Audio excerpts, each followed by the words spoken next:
pero es en el adulto mayor, y la parte clínica. Buenas tardes, estoy acá con la doctora que es cirujana, me está reclamando por su tema, pero nosotros vamos a enfocarlo en lo que es la evaluación clínica que hacemos de abdomen doloroso, abdomen agudo en adulto mayor. Bien, agradecemos lo que es la invitación del Cuerpo Médico Almenara a lo que es la realización de este curso. Y bueno, los dos temas que vamos a tratar durante el término durante este mediodía, el inicio de la tarde, es abdomen agudo en adulto mayor y lo que es la evaluación de dolor torácico en urgencias.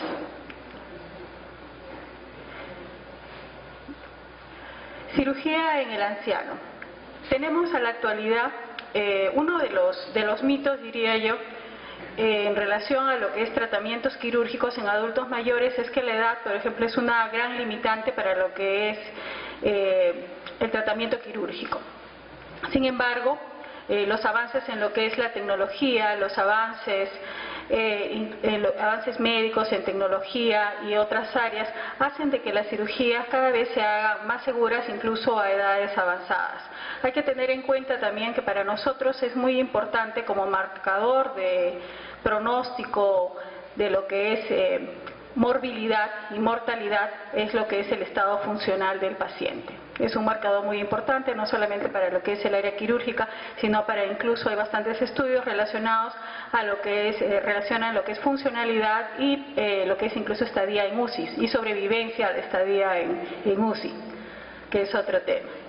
Vamos a ver, ¿qué nos da un motivo de mejores resultados? Entonces, nos quiere decir también esto que solamente por la edad no se puede contraindicar una cirugía. Mejor preparación preoperatoria, una mejor evaluación, un mayor conocimiento de las patologías previas que tenga la persona adulta mayor, porque bueno, trabajamos con organismos envejecidos en el cual podemos tener pluripatología o podemos tener comorbilidad alta, es decir, una patología y sobre ella otras patologías que la acompañan. Podemos tener multimorbilidad, es decir, que hay una serie de patologías pero que todas tienen igual peso. Avances en lo que es la nutrición, que esto nos ayuda muchísimo. Mejor posibilidad de monitoreo del medio interno, luego ha cambiado mucho en los últimos 15, 20 años lo que es la posibilidad del monitoreo de lo que es el medio interno. Luego yo ya tengo de médico, voy a tener 20 años creo ya, ¿sí? Y cuando yo hacía el internado ya por los años 90, los sistemas de lo que es evaluación de gases arteriales eran muy limitados. En cambio ahora no hay servicios de urgencia o emergencia que no tenga un laboratorio donde se puedan procesar gases arteriales. Perfeccionamiento de lo que son las técnicas quirúrgicas, y este sí ya no es mi tema en sí. Avances en los que es anestesia y reanimación. Y mejor conocimiento de lo que son las complicaciones postquirúrgicas perioperatorias en la persona adulta mayor. Calidad de vida en pacientes quirúrgicos. Se valoran las intervenciones en función a su impacto en qué. Muy bien, tenemos la intervención quirúrgica, pero cómo valoramos nosotros lo que es el impacto de ellas y el valorar este riesgo-beneficio que siempre va a marcar todas nuestras intervenciones. Si lo que es los beneficios superan lo que son los riesgos que valoramos en este paciente, pues obviamente este paciente, nuestra indicación como la parte clínica debe considerarse la cirugía. Pero ¿cómo lo valoramos a posteriori? Y cómo también establecemos lo que son las posibilidades de complicaciones de este paciente, en base a lo que es la movilidad, a lo que es también la parte anímica, el estado de ánimo del paciente, lo que es la función cognitiva, que esto nos va a ayudar muchísimo, sobre todo en lo que es el posoperatorio, capacidad de desempeñar roles ocupacionales y sociales, y lo que es en general la satisfacción general por vivir. Objetivos de la valoración. ¿Qué vamos a...? Esto me está quedando un poco alto. ¿Qué vamos a pretender con esta valoración que se hace del paciente? Así, por favor.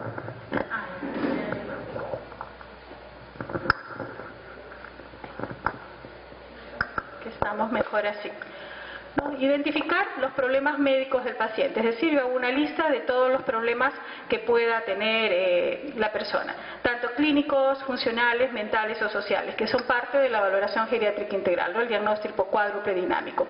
Comparar las ventajas de la intervención quirúrgica versus lo que son sus inconvenientes, lo que les decía, no toda intervención en adultos mayores debemos valorar el riesgo versus el beneficio. ¿Qué voy a obtener? Si lo que voy a obtener es mejor que lo que tengo en un momento dado, pues obviamente que vamos a insistir en que este paciente puede ingresar a una cirugía.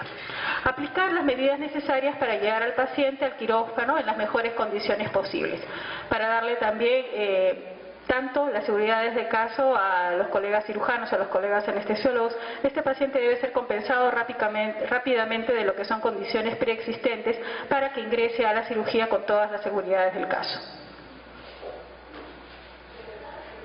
Esta es la valoración preoperatoria. Equipo de valoración multidisciplinar, que es lo que deberíamos tener, ¿no? Se evalúa multidisciplinariamente el cirujano, el geriatra, cardiólogo, neumólogo, anestesiólogo y los especialistas que sean necesarios para tomar una adecuada decisión en cada caso.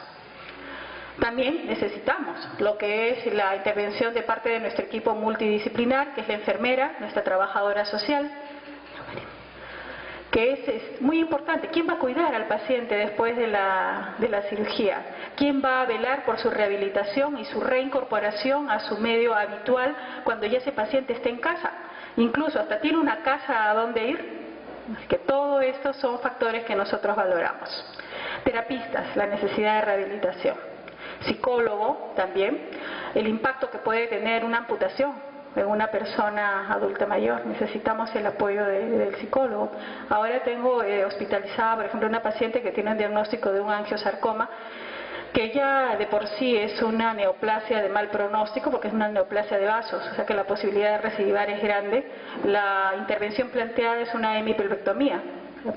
No es más que una desarticulación a nivel coxofemoral, es más arriba. Entonces el impacto de una cirugía tan grande, pues obviamente que va a tener repercusiones psicológicas también, ¿no? Aparte de que los riesgos son elevados y también a posteriori, como les decía, la de la recidiva, en este caso pues es bastante probable de que esta paciente vuelva a presentar el mismo problema en otra área, pero hay que tener preparada a la paciente para ello. Muy bien. La aplicación de la valoración geriátrica integral. La valoración geriátrica integral es una valoración que se hace del adulto mayor y que es multidimensional. Vemos lo que es la parte clínica o la parte médica del paciente, valoramos lo que es la funcionalidad, valoramos lo que es el estado cognitivo, el estado afectivo, o sea, la valoración mental del paciente y la valoración social, donde indagamos sobre lo que son, qué relaciones tiene con el medio. ¿Tiene hijos? ¿No tiene hijos? ¿Tiene un cónyuge anciano también de similar edad? ¿Otra persona? ¿Quién lo cuide o no? La existencia de un cuidador. Todo ello con el fin de llevarlo, como les digo, a la cirugía o a la intervención que se planteen en los pacientes adultos mayores en las mejores condiciones posibles. La valoración clínica. Acá identificamos problemas, como ya les dije, biomédicos, aspectos nutricionales, medicación habitual del paciente, detección de síndromes y riesgos geriátricos. Valoración funcional es relacionado a lo que es sobre todo el estado funcional previo. ¿Qué podía hacer el paciente por él mismo? Esto nos va a marcar muchísimo, como les decía, lo que es el pronóstico. Este paciente era un paciente independiente que realizaba todas sus actividades de vida diaria, se bañaba solo, se vestía solo, podía deambular, o ya era un paciente que estaba postrado en cama. Son diferentes las situaciones, pueden tener la misma edad, incluso pueden tener ambos 75 años, pero uno es un paciente válido que hace sus actividades y otro es un paciente dependiente. La valoración mental, la situación, tenemos que preguntar sobre la situación previa y la situación actual. La valoración social, el apoyo familiar, la necesidad de recursos sociales al alta, ¿no? Acá tenemos cuidador, tiene familia, no la tiene posibilidad de tener cuidador, ¿no? O va a necesitar lo que es una institución para que lo cuide. Ahí hablamos de lo que es los albergues, residencias geriátricas, acá conocidas más como casas de reposo, si es que los pacientes no tuvieran familia o la familia está imposibilitada de realizar cuidados, por diversas causas, ¿no? A veces también la familia trabaja todo el día. Sale a trabajar la hija, el hijo, los nietos se van a estudiar y el adulto mayor queda solo. Entonces, ¿quién lo va a cuidar en casa después de una cirugía? Riesgo quirúrgico según el tipo de cirugía para adultos mayores. ¿Qué cirugías se consideran de bajo riesgo? La cirugía ocular, ¿no? Las cirugías de glaucoma, cataratas y otras cirugías oculares, la cirugía oral. Estamos hablando de los procedimientos odontológicos, cirugías plásticas, dependiendo también de qué tipo de cirugía plástica, la histerectomía, que a veces se da mucho en lo que son pacientes adultos mayores que tienen problemas benignos o malignos, legrado, cirugía transuretral, enlerrafía. ¿Qué cirugías son de alto riesgo? Las craniotomías, las cirugías cardíacas, la laparotomía exploratoria, la cirugía de colon. El resto de cirugías que no están clasificadas entre bajo riesgo o alto riesgo van a corresponder a las cirugías de riesgo intermedio. Por ejemplo, una cirugía muy frecuente en adultos mayores es la cirugía por fractura de cadera. Las cirugías por fractura de cadera son cirugías de riesgo intermedio. No son de alto riesgo, tampoco son de bajo riesgo. Pero los pacientes, siendo esta una patología quirúrgica de alta prevalencia en personas mayores, la indicación de la fractura de cadera es netamente quirúrgica en la actualidad. Antes todavía se utilizaban mucho lo que eran los sistemas de tracción, que trataban de reducir el miembro, alinearlo, en fin, pero quedaban pues con serios problemas para lo que es la deambulación posterior. Se pretende actualmente que el 100% de fracturas de cadera, tengan la localización que tengan, deberían ser quirúrgicas. Sin embargo, a la actualidad casi alrededor de más de un 30% están quedando tanto en hospitales de la Seguridad Social como del MINSA sin ser operados aún. Y con demora en lo que es respuesta quirúrgica pues todavía es mayor, ¿no? Lo cual aumenta lo que es la morbimortalidad. La urgencia dobla el riesgo de cualquier intervención. ¿Esto qué quiere decir?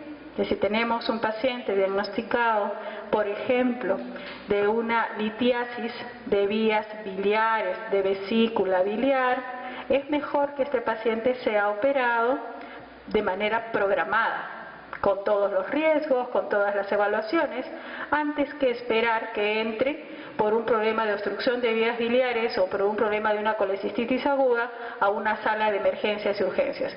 Los riesgos se elevan exponencialmente, ¿no? Se dobla y hasta se triplica el riesgo de complicaciones cuando son cirugías de emergencia. Todo lo que se tenga y deba ser operado, debe operarse, programada hasta donde se pueda.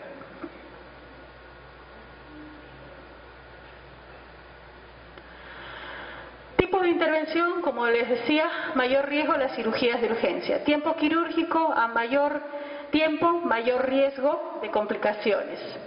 Enfermedades asociadas revisten mayor riesgo las cardíacas, las enfermedades pulmonares y las enfermedades neurológicas. Abdomen agudo en ancianos. Bien, ¿cuáles son las causas más frecuentes de dolor abdominal y que pueden llegar a ser un abdomen agudo en adultos mayores? Las colecistitis y las colangitis, la obstrucción intestinal. Y una de las causas más frecuentes de esta obstrucción intestinal, curiosamente, aparte de la hernia de adherencias, tumores, vólvulos, está en lo que es por impactación fecal, es decir, que un estreñimiento no tratado nos puede llevar a lo que es una impactación y hasta una cirugía por obstrucción intestinal. Úlcera péptica, diverticulitis, la apendicitis, isquemia mesentérica, ruptura del aneurisma aórtico, neumonía. A veces simula lo que es un infarto agudo de miocardio, simula un abdomen agudo también, porque hay un dolor que en adultos mayores, el dolor, por ejemplo, como vamos a ver en una exposición posterior, pueden pasar desde ser infartos silentes hasta ser dolores muy atípicos. no el clásico dolor que conocemos, ¿no? Que es que duele el brazo izquierdo, un dolor retroesternal, que se irradia la mandíbula, en fin, no es, lo pueden hacer, pero más habitual es que el adulto mayor no haga ese tipo de dolor. De repente es un dolor abdominal difuso y corresponde a un IMA. El herpes también es una patología que puede simular un abdomen agudo, el herpes zóster, que hay un dolor bastante intenso en la zona de las metámeras que son tomadas en la zona abdominal. La edad, como les decía, no es un criterio de exclusión para las cirugías. Muchas veces las familias nos dicen, no, pero que tiene 90 años y no puede ser, o ya no, ya para qué lo van a operar. Pero como les decía nuevamente, si el beneficio supera el riesgo, este paciente debe ser operado. Pacientes acuden usualmente tarde a establecimientos de salud. Sí, los adultos mayores, muchas veces tenemos de dos tipos los adultos mayores, los que acuden a los establecimientos de salud como sin motivo. Van a diferentes especialidades, visitan los establecimientos, y tenemos el otro gran grupo que no quiere ir para nada a un hospital porque piensan que se van a morir. En el hospital matan a los abuelitos. Así que, ¿qué es lo que pasa? Tienen un dolor y toman una cosa, toman otra cosa, se toman una hierbita por ahí, están sentaditos sin moverse, y cuando en realidad ya aceptan ir al hospital, a veces es muy tarde. Así que también esto ocasiona mayores complicaciones. Presentación atípica, como les comentaba, no solamente en lo que es el tema de los problemas coronarios en adultos mayores hay presentaciones atípicas, sino que tenemos acá dolores, una apendicitis que no duele pues en lo que es la zona de la fosa ilíaca derecha, que no les da un rebote característico cuando ya tienen peritonitis. ¿Por qué? Porque hay cambios, no problemas, bueno, son cambios asociados con el envejecimiento. Tenemos alteraciones en los que son terminales sinápticas, terminales nerviosas.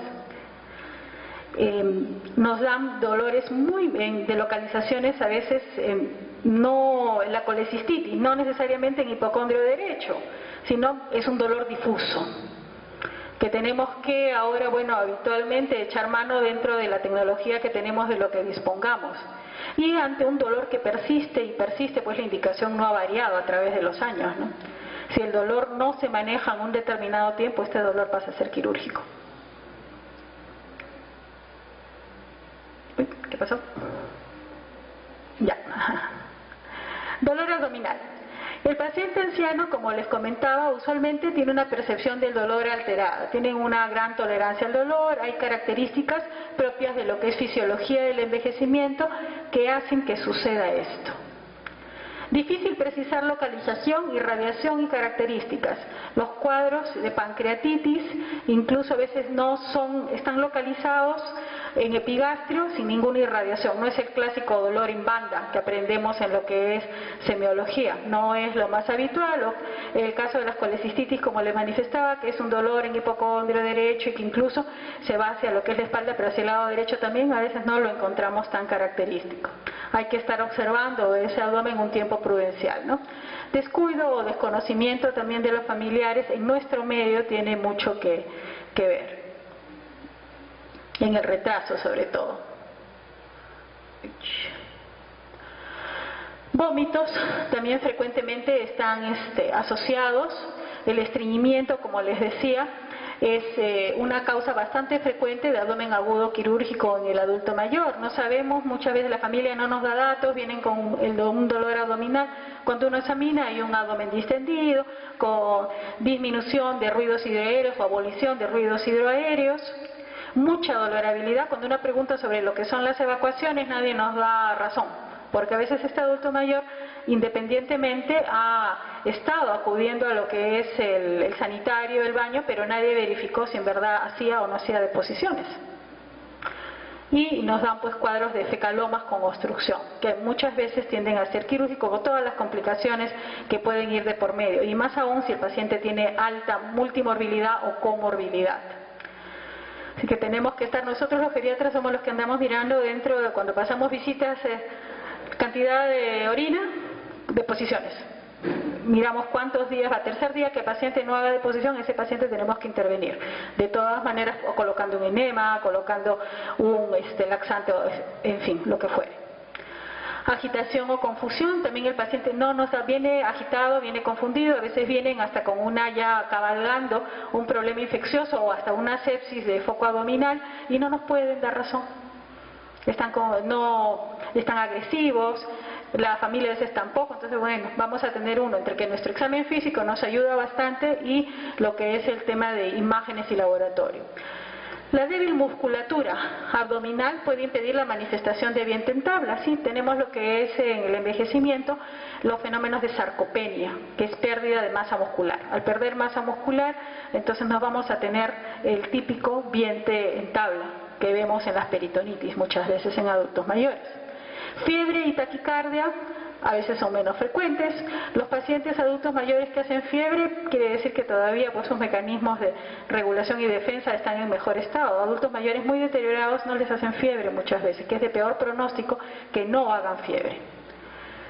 Respuesta leucocitaria puede ser muy moderada, o sea, no encontramos las respuestas leucocitarias y con desviación izquierda habituales en los más jóvenes.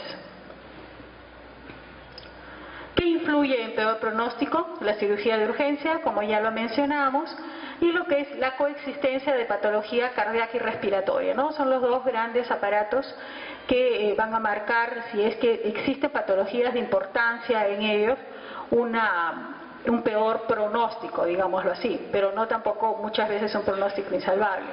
Si es, dependiendo de la magnitud del cuadro, ¿no? También si tenemos una falla cardíaca avanzada, definitivamente pues esto puede ser hasta contraindicación de una cirugía dependiendo de la cirugía y el motivo de la cirugía, lo que son por ejemplo las enfermedades pulmonares intersticiales difusas muy severas también, ¿no? Que producen procesos restrictivos severos o problemas de obstrucción también muy severos crónicos, esto también pues obviamente van a ser marcadores de mal pronóstico.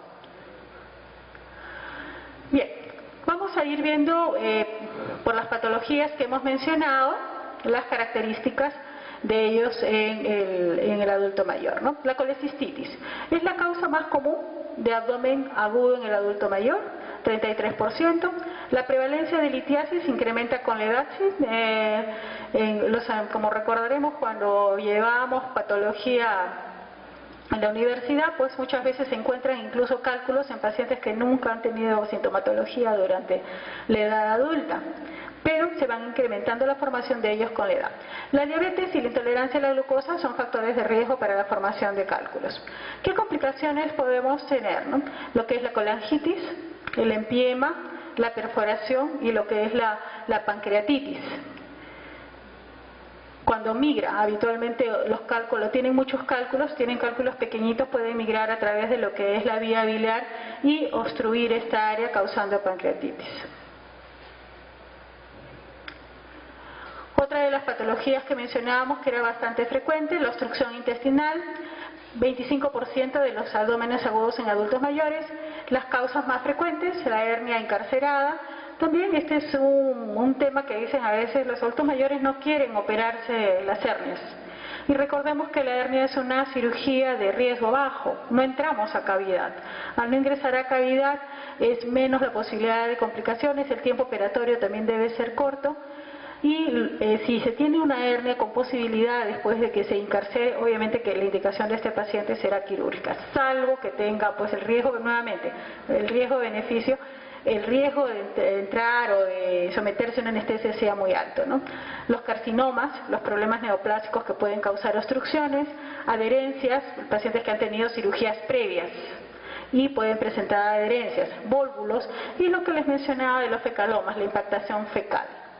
Complicaciones, una de las más frecuentes es la perforación y entramos pues ya a un cuadro de peritonitis, con lo cual sí se agrava más el problema. Apendicitis, 14% de los abdómenes agudos en adultos mayores. La mortalidad está alrededor del 15%. Presentación tardía.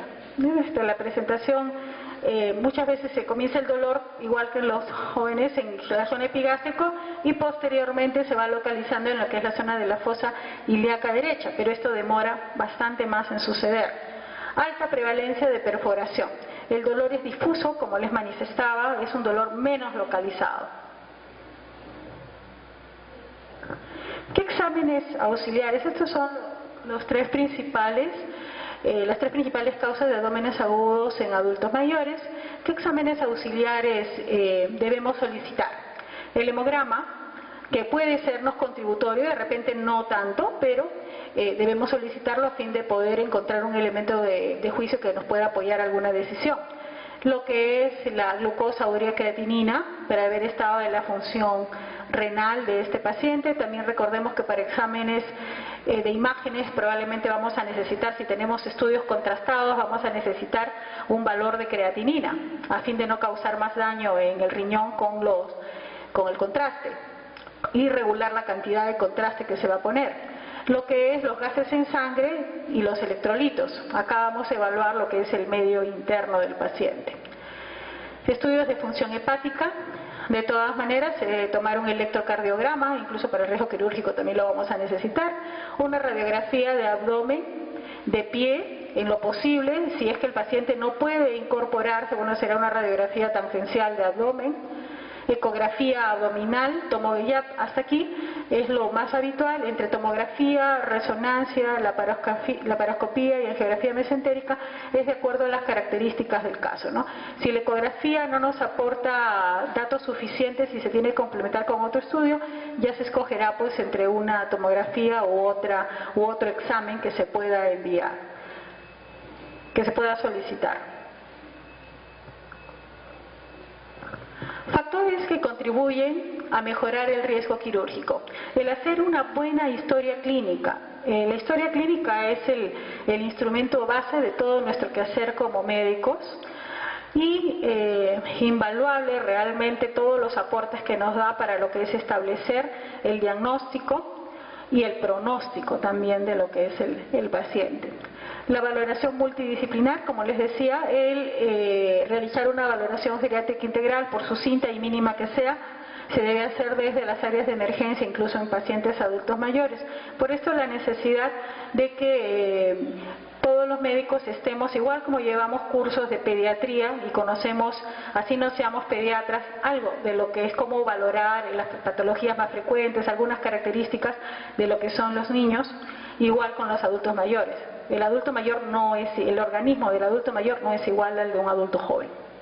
Eso tenemos que tenerlo bastante en cuenta, y sobre todo ahora que la expectativa de vida en nuestro país y en el mundo se ha incrementado, ¿no? Para los años 50 en el Perú se esperaba que un niño que naciera en global viviera alrededor de 50 años, en el año 49, 50. Ahora la expectativa de vida en Perú, entre hombres y mujeres, está alrededor de 75 años. Con lo que nos obliga a todos los médicos geriatras o no geriatras, de la especialidad que tengamos, el conocer algo sobre lo que es fisiología, fisiopatología del envejecimiento. Como les decimos a los alumnos de pregrado, así seas cardiólogo, gastroenterólogo, ¿qué te van a llegar? Te va a llegar un corazón viejito, te va a llegar todo lo que es un sistema envejecido, si es del tubo digestivo, así que hay que conocer características de ellos para no hacer daño, no primum non nocere. No infravalorar ningún síntoma o signo, conocimiento de problemas psicoafectivos, tratamiento de enfermedades asociadas. Yo tengo que compensar todo lo que no esté compensado para que ese paciente, hasta donde se pueda, ¿no?, ingrese en las mejores condiciones a la cirugía. Diagnóstico correcto y precoz, o por lo menos la impresión diagnóstica más cercana a lo que pueda hacer el diagnóstico. Decisión quirúrgica correctamente valorada y oportuna, o sea que este paciente, una vez que se hace el diagnóstico, debe ingresar lo más tempranamente a una cirugía. Anestesia adecuada, escoger, ¿no?, si es qué tipo de anestesia se va a utilizar de acuerdo a la cirugía y de acuerdo a las características del paciente. Huir de la cirugía excesiva que causa más complicaciones. Manejo delicado de los tejidos. El principio de la rehabilitación precoz. La rehabilitación empieza desde que el paciente llega a la emergencia. Deambulación temprana. Ya son pocas las patologías, en realidad creo que no sobran los dedos de la mano que tengan la indicación de lo que es reposo absoluto. Porque mínimamente, aunque sea ese paciente, se le va a estar movilizando, y aunque sea pasivamente, pero ese paciente se tiene que movilizar, para prevención de complicaciones por inmovilidad. La mayoría de las cirugías incluso están, por ejemplo, la histerectomía al día siguiente están parando a las pacientes que son histerectomizadas por alguna causa, a veces hasta por distopías genitales, en fin, ya esas pacientes están. Las fracturas de cadera, dependiendo de lo que es la zona de la fractura y el material que se utilizó para la osteosíntesis, por ejemplo, las prótesis de cadera completas, esos pacientes están parando entre las 24 y 48 horas, deben estarse haciendo la descarga y ese paciente debe pararse.